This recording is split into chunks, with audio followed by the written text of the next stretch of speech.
This episode of Better in Person is presented by ChatGPT. Put ChatGPT to work on your most ambitious ideas and projects. Download the new ChatGPT desktop app today. Let's just pretend we're friends having a conversation. Great. And maybe by the end we will be friends. Yeah. You never know. I'm open to the possibility. Are you open to the possibility? Absolutely.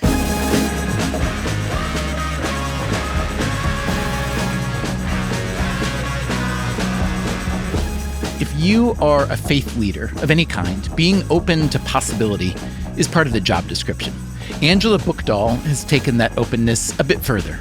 Korea-born Angela Buchdahl is the first Asian American to be ordained a cantor, as well as this leader of a Jewish congregation. Ben. What is Rabbi? You got it.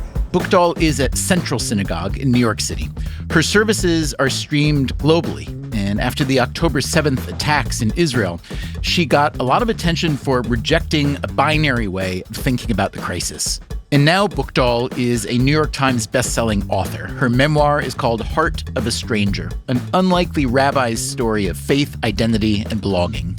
So I really love your book. I appreciate that. Thank you. It's really well written. I mean, I know that it began as sort of one book and became a different one over time. Took a long time, right? 4 or 5 years, I guess. It took me 4 years to write it because it's hard to find time to write in my day job. It's also very concise, so for people who haven't read it, you tell the story of your life, which is a really amazing story in really short chapters, which I appreciate because, Our attention spans are short. Yeah, and you've become, I think it's probably not an exaggeration to say you're the most famous rabbi in the world at the moment, which is something worth talking about because that recognition and fame has had a lot of ramifications, some good and some, really difficult. Yeah. But let's start with the autobiography. Like, we could literally talk about you and your family story for many hours, because it's pretty fascinating, going back to 14th century royalty. King Sejong the Great, yeah, that's true. So give us the thumbnail, and we'll fill in some details as we go. So I won't start in the 14th century. I'll just start a few generations back. I think that my story is one of boundary crossing. I was born a biracial child in an ethno-national state. Korea. And so from the very beginning of my life, there was a certain way that I recognized I wasn't like everybody else. Yeah. And then I moved to the United States when I was about 5 years old. We should say your father is American and Jewish. My father is American and Jewish. My mother, a Korean Buddhist to this day.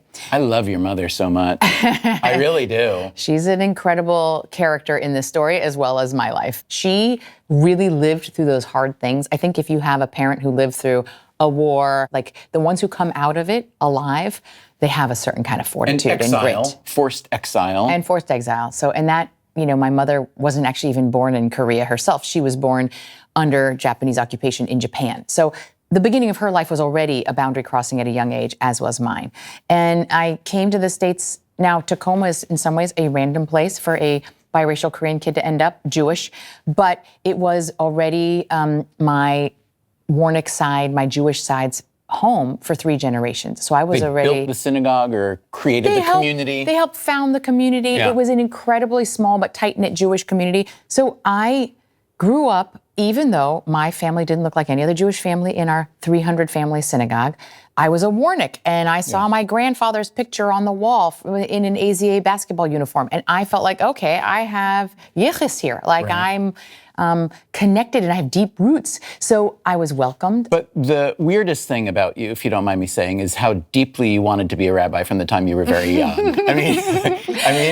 Someone said to me, you call this the unlikely story of a rabbi? And they said, I read your story and I was like, it was so likely. You were singing to God when you were 8 and leading your sister in prayers when you were a kid. And there was something about that actually felt deeply ordained. Jews don't call it a calling so much, but I do feel that I was pulled to this in a way that felt like it was beyond my control. Yeah. Like it was just all I wanted to do. Yeah. Do you still love it? I love it. I love it. I'm on sabbatical and I miss being at services on Friday nights. I absolutely love it. Can I ask about the hard parts of being a rabbi? I just think about the death, all the death that you're offering a lot of condolences to a lot of different people in different circumstances. Here's the interesting thing about doing funerals and being close to death. It is very difficult and there's a lot of sadness and sometimes there's tragedy, but there is also in every death a huge amount of awe. And that awe, gives me a glimpse of the world beyond in a way that actually makes me want to live my life here better and more meaningfully. It just puts what's important into sharp focus every time I do a funeral.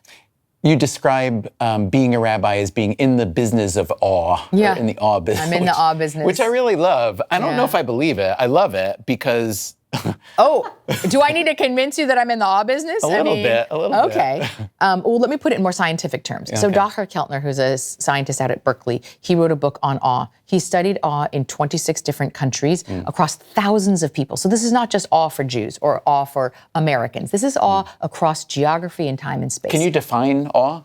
I would say maybe it is touching and experiencing something that is vast and beyond your comprehension. Okay. Dr. Keltner's research identified 8 reliable catalysts for awe: nature, intellectual epiphany, art and visual design, spiritual experience, birth and death, music, collective effervescence, and, number 1, moral beauty. Moral beauty. This encounter of the kind of extraordinary acts that normal human beings do, that is what I'm witnessing regularly and lifting up. I mean, and there were a lot of stories of moral beauty that were coming out of Israel, for example, of like selflessness, generosity, kindness, bravery, courage, those were the stories that I wanted to emphasize because we are caught up in the muck of the worst part of humankind, and the media wants to emphasize the worst aspects of human nature, and they exist. You can find evil in lots of corners and with all peoples. But we've gotten better at bringing it to the forefront. We have, right. and for some reason, that stuff is what's contagious.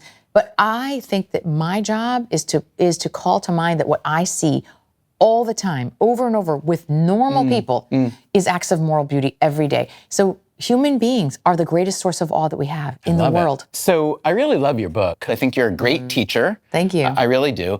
You've been a good speaker, a good writer, a good leader, et cetera.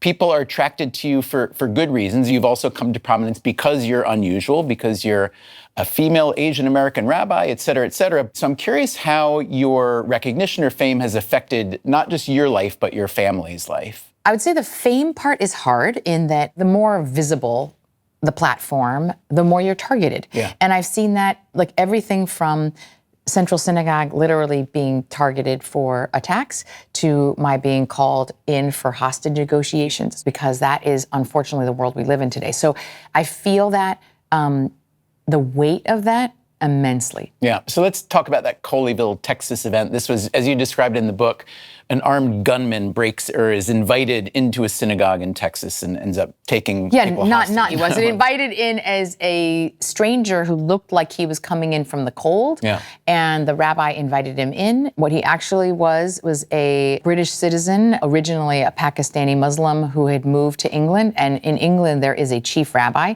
And he had grown up on these anti-Semitic tropes that Jews have enormous influence, power, conspiratorial connections, and basically imagined that the chief rabbi of America could make a few phone calls and get Afia Siddiqui, who he called his sister, but she's really a cause celeb in the Pakistani Muslim community, known as Lady Al-Qaeda, and she's a kind of a notorious terrorist who was sitting in a prison in Texas. So the reason he picked Colleyville, which is not the center of Jewish life, is because it was the synagogue that was the closest to this federal prison. So he figured if he ended up taking Jews captive in Colleyville, that he could call the, quote, chief rabbi of America. Which he decided was you, based on you having been to the White House a couple times. Google internet search. Right. And maybe because I had just been a Jeopardy question like 2 weeks before. Who knows why the algorithm put me at the top of his list for rabbi to call. But he believed that I could make a few phone calls and get this woman brought to that synagogue. Yeah. So the end of the story is a relatively happy one, which is that none of the hostages were harmed. The rabbi, Charlie, what's his last name? Citron Walker. I was very struck by Charlie Citron Walker after this incident. He ended up being on a lot of news media, which I avoided actually, because I really felt like, first of all, this was his story. I was a side player in this, so I didn't do any TV interviews, and I wanted to remain quiet. He was asked, are you going to go back into the synagogue again? Because, that standoff was 10 hours in the synagogue. And he said, of course I'm going back. This week, he said, that's what Jews do. we go back in. And I thought about this deep sense that like, we choose life. There's this saying, this like, I've set before you life and death, choose life. Now that seems so obvious, unless you've actually been challenged and faced with death. Then you realize what courage it takes to choose life. And Charlie was like, of course I'm going back in. And he faced his own death, literally for 10 hours, sitting there with a man holding a gun to his head. And he said, of course I'm going back. Charlie was smart and heroic. Yes, and he really was. The guy who you call a gunman, you might call him a terrorist, whatever, he ends up getting killed in the incident, right? So none of the hostages were killed. But still, when I think about, fame, many people, I think of fame as a pretty good thing and pursue it, even on some small level. And yet, almost all the people I've known who become famous, truly famous, like over the years I've written about a bunch, spent time with some, I've never known one who didn't have a really terrible either stalker or threats. It just comes with the territory.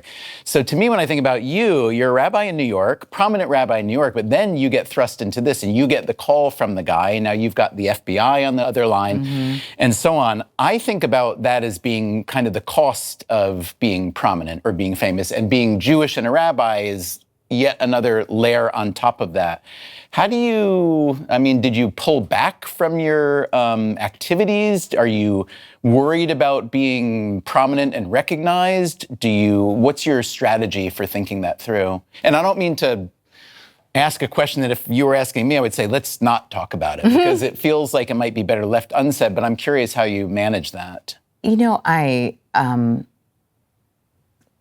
It's difficult, but I never have pursued fame for its sake. I have a message that I want to share, and I've always felt like I want to get this out to a widest audience as possible. I feel like this is what I'm called to do. I feel the weight and the pain of it. I actually would like to be more anonymous when I'm walking in the street. I don't like to dress up all the time. I don't like being recognized, and so I do feel that there is a certain tension that I constantly feel around this. But if I were to pull back, in some ways it allows a small group of haters to win.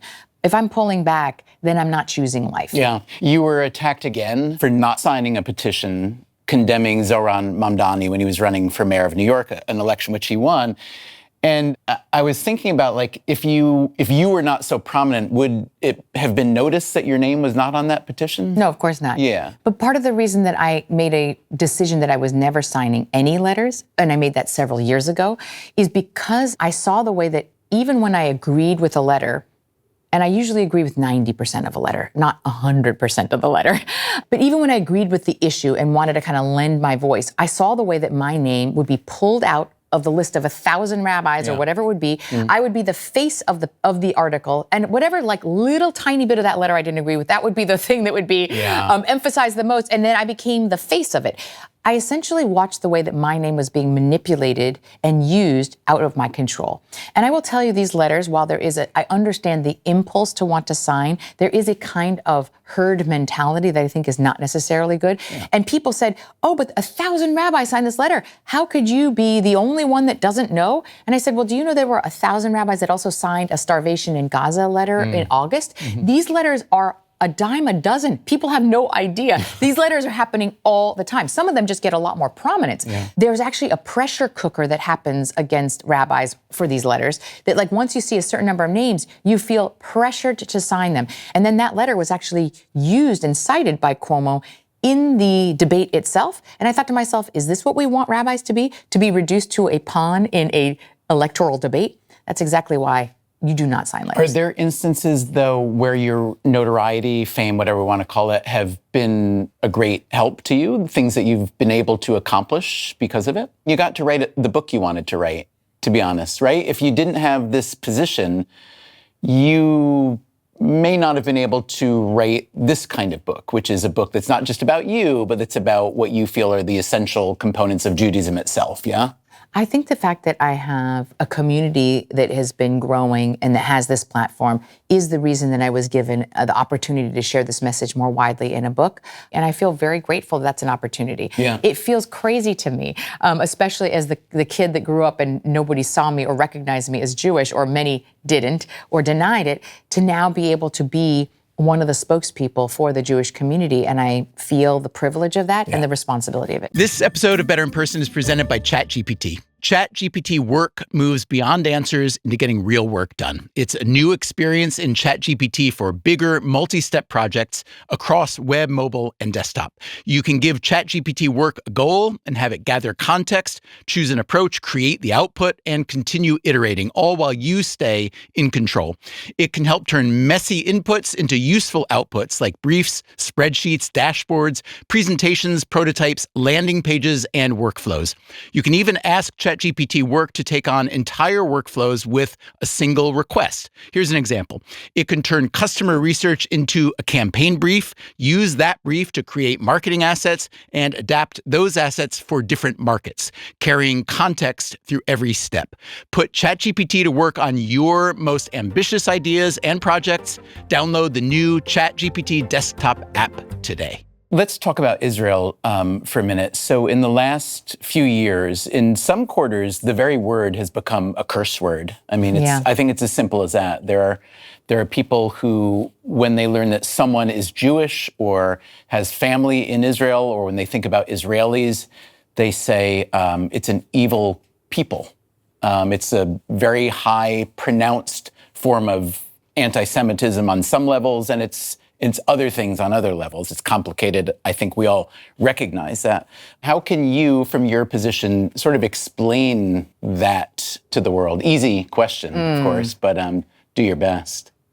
Israel is a country that, since its inception, has been under attack. I think people have a hard time separating out a government from a country and the people itself and a nation. They have a harder time with Israel than with most other countries. That's right. That's right. Because I certainly find that people have no trouble critiquing or even saying, I completely disagree with what our government is doing, and might even say it's immoral, but they would never say, therefore, all Americans are immoral, or therefore the country doesn't have a right to exist. It seems that Israel is the only country for whom the government is indistinguishable from the entire people. So if you do not like the actions of the government, then there is a sense that that entire people is immoral or wrong. What's your position on, let's take Gaza and Israel first. I realize politics is not your realm, but you're politically adjacent, let's call it. So let's say you were asked to come over and be a member of some, let's say a permanent commission to figure out what's the most equitable way to deal with what's going on now, to create a future that will provide as much goodwill for as many people there as possible. What are your first 3 points there?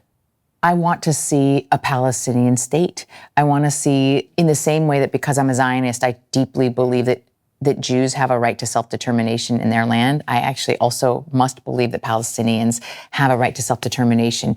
You need to live with dignity and peace and security. I know we feel extremely far away from the possibility of a two-state solution, but I want to see steps that move us in that possible direction. Where would you propose that state be? Because for anyone who knows the history of the region, even just the last 40 or 50 years, there have been many proposals, agreements even, to have a two-state solution that then end up being torpedoed. I think that, there's obviously been a complete breakdown in trust. And right now, even Israelis who 5 years ago would have thought that a two-state solution was possible, right now, none of them feel it's possible. But everyone is traumatized. There has to be some de-radicalization that needs to happen. But we have seen this happen in countries that we thought it was not possible. Northern Ireland. Look at what's happened in Northern Ireland. And places like Germany, which has now become one of the greatest allies of Israel. Like, who would have thought that when we came out of the war? So I never give up on peoples. Like, we think like that's not possible. There are a certain kind of people. I don't believe that.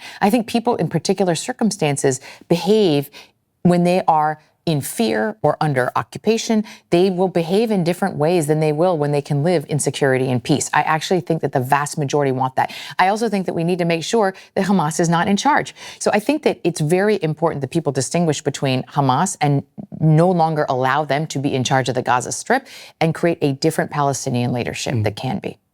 Let's pretend there is a total recalibration, just for kicks. And it's the creation of a new era. And I say, Angela Buchdahl, you are a really interesting, smart, compassionate Jewish leader. And I think it's a good time for the world to understand what Judaism is and what it's not, okay? You describe it in the book as a wisdom literature, really. And there are many wisdom literatures out there that are revered, but they're not typically attached to a living population the same way that Judaism is. So what's your best pitch? Well, it's not maybe a surprise that it's connected to the title of this book, The Heart of a Stranger. And Jews have always been a small, tiny minority. We have in many ways existed as the counterculture for whatever is the predominant culture. That word Hebrew literally means to cross over, to be a boundary crosser. Because to be a Hebrew is to know what it feels like to be a stranger. And that's the story of 400 years of us as slaves in Egypt. It's the story of us 2,000 years historically as a diaspora people living in countries where we were more or less at home, but never fully of the place. And I think that the lesson there is not just that this is what Jews experience, but it's actually the human experience. I'm realizing now that we're living in a time and day where I feel the way the Asian community in America feels, that they have been misunderstood and hated post-pandemic in a way that we didn't really realize. I think that we understand we still have a real race issue in our country that has not been fully resolved or dealt with. And you could go through every minority group in the ways that they feel, and immigrants right now in this country. But you know that white Christian men also feel like strangers right now, and they feel misunderstood and marginalized in this country right now. So the heart of a stranger is a human experience. What I think Judaism has to offer is a blueprint for taking that experience and making that into your superpower of empathy, of creativity, of resilience, of grit. This is what Jews have had to do because we've always been that stranger.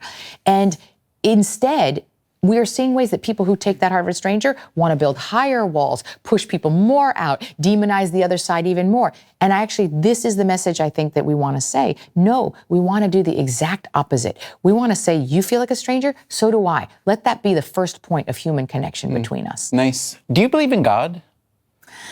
I do, but not in the traditional biblical notion of a sort of supernatural God that's vengeful, that like chooses who's going to live and who's going to die. Not in that kind of a way. I think, though, that there is room for understanding God in a lot of different ways, even biblically. Maybe my favorite name for God in the Bible, there are dozens and dozens of names for God in the Torah. One of them is when Moses directly asks God, "What is your name?" And God says, "Ehyeh asher ehyeh." I will be what I will be. That's almost like an invitation to say, what do you need this larger force to be in the world? I will be that for you. So I know a lot of Jews who are very proud, historical, even scholarly-ish Jews who don't believe in God at all and find it not inconsistent with the tradition because it's an old tradition. There are many branches on the tree.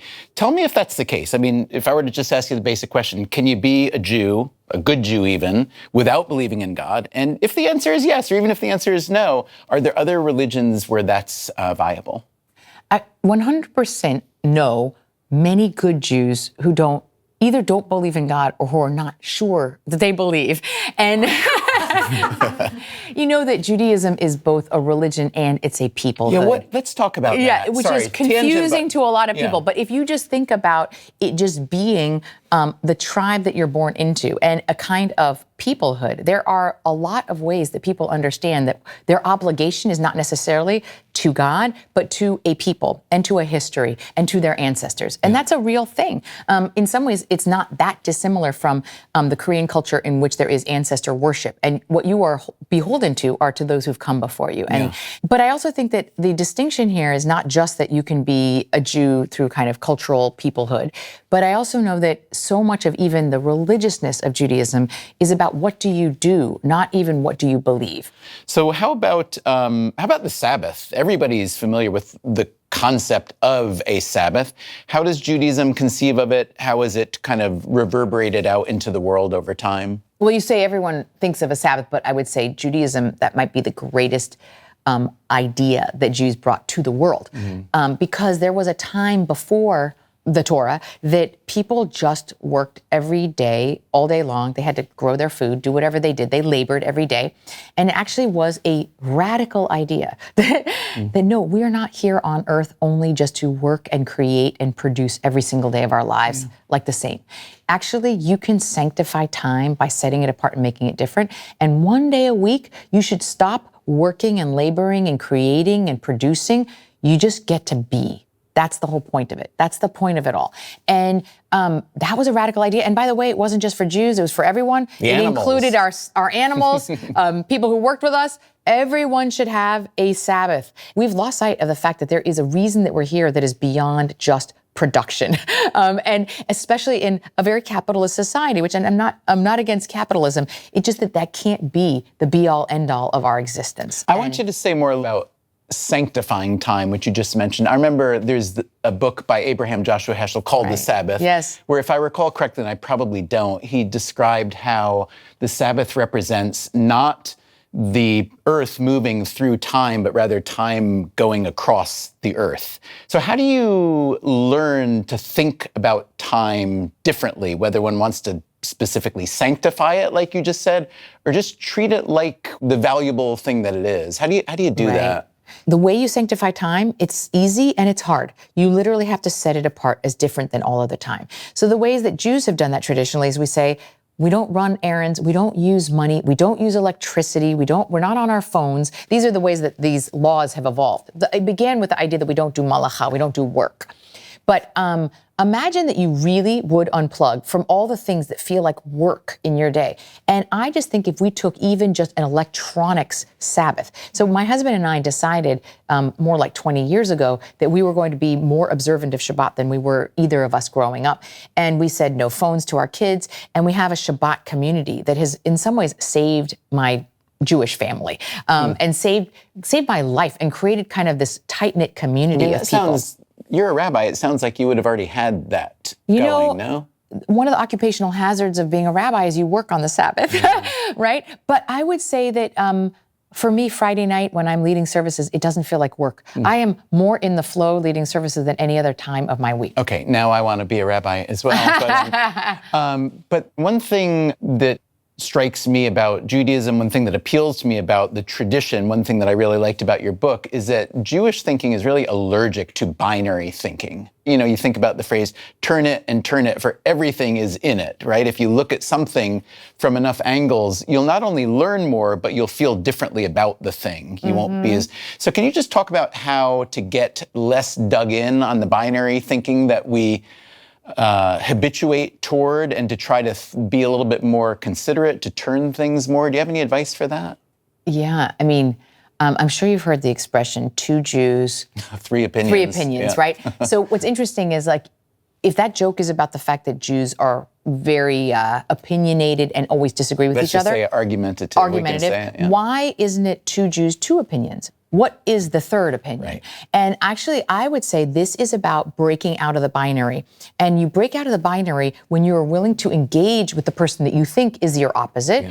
And when you are in conversation with them, and in Judaism, this is called Hevruta, you actually are always supposed to study Jewish texts with a partner. So you could say that's two people, so you got two opinions. No, when you are in true Hevruta and you are sparring with someone, you are sharpening your thinking, and you get to another idea that you could not have gotten to on your own. And to me, this is the genius of Judaism. It's like the fact that you can get to a third opinion, which you could not get to by yourself. You can only get to if you're willing to actually engage the binary. Okay, so that's in and a move study, beyond it. So that's in like a study situation where you've chosen to be kind of But it's allies. Politics also. Well, that's what I'm it's asking. really How do you... it's in every realm. Yeah, how do you, but I don't see a lot of evidence of people wanting to bring a third opinion into the room right now. I don't see a lot of illustrations of it. If I look at DC, if I look at just the way that most people are now in their circles, I think I think we all have these personal circles where we feel comfortable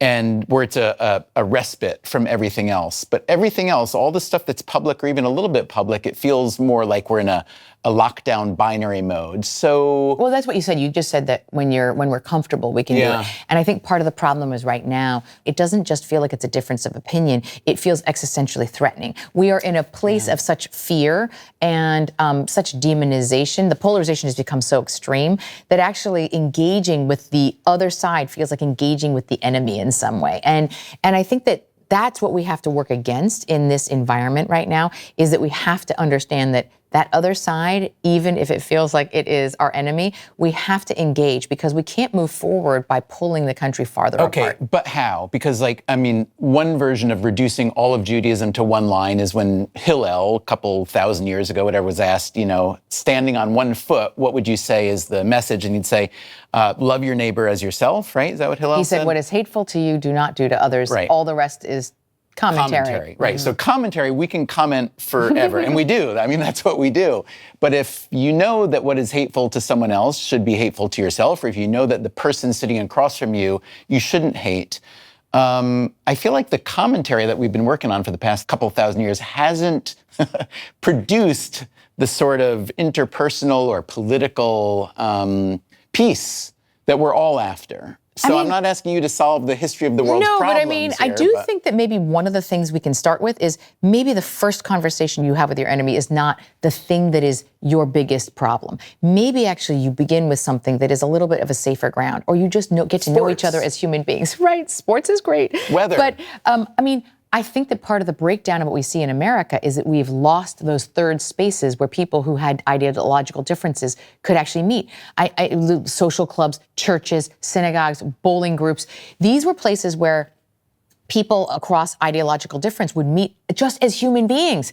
It's harder to demonize someone if you've actually just bowled together, or if in my community, we have people across the spectrum.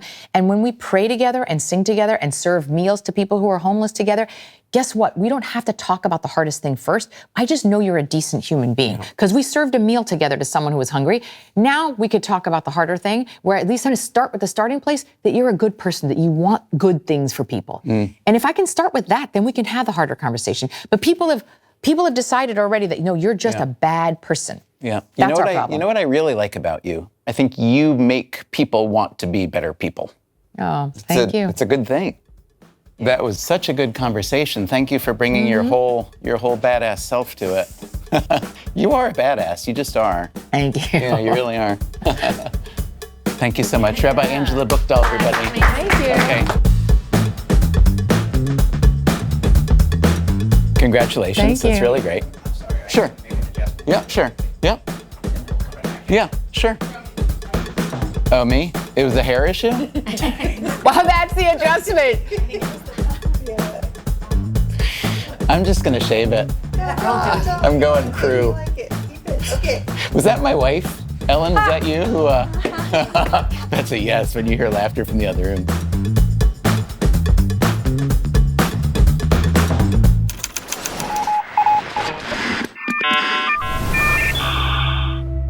Thanks again to ChatGPT for sponsoring today's episode of Better in Person. ChatGPT can help teams move from goals to real outcomes. Put ChatGPT to work on your most ambitious ideas and projects.